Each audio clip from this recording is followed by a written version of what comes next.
So we focus on outward appearances. We really do have that tendency. But the Lord says, I look at what's in your heart. Jesus is telling you and me today, yes, I do, and I'm looking for a compassionate heart. Don't you just love Matthew chapter 22, verse 39, where it says, you shall love your neighbor as yourself. That's right. That's the second part of the Great Commandment. The first part says that we're supposed to love God with our whole and undivided self. With the whole, W-H-O-L-E, or in Greek, holos, H-O-L-O-S, the whole of your heart. Second, yes, love your neighbor. That became ingrained in the early church, early on, as the sum and substance of the will of God. Do you mind if I ask you that right now? Do you have a compassionate heart? I've said this before to some of you, but this is a year for a lot of weddings at my church. And I'm looking forward to every single one of them.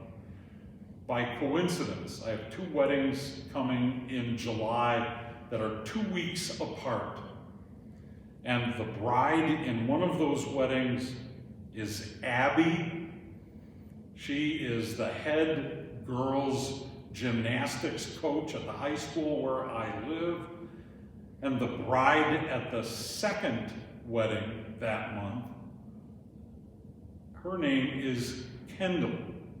And Kendall is the assistant coach for the gymnastics team in the town where I live. What is it about those 2 brides? And so when I went to see one of them the other day, I sat down, I met the groom for that wedding, and yes, I couldn't help myself. I looked at her and I said, my gosh, I said, I hope you'll forgive me, but the first question I have is, we don't have any more coaches on our gymnastics team, do we?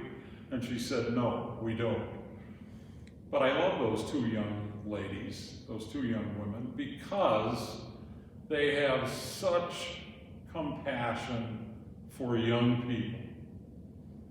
And I've told both of them multiple times, I've known them for years and years, and I've told them more than once, I'm so happy to know that someone like you is going to spend time with the young people at our school. I would love for them to grow up to be just like you. Compassion, that means to have a heart that has room for other people. Sometimes they're like us, but lots of times they're not. They're different in some way. And it's a challenge. But Jesus is saying, you want to be a man of God, you want to be a woman of God, have a heart that is full to overflowing for compassion. For whom? For all of your neighbors. Think about it, and you'll agree with me. That is what Grace to Go is all about.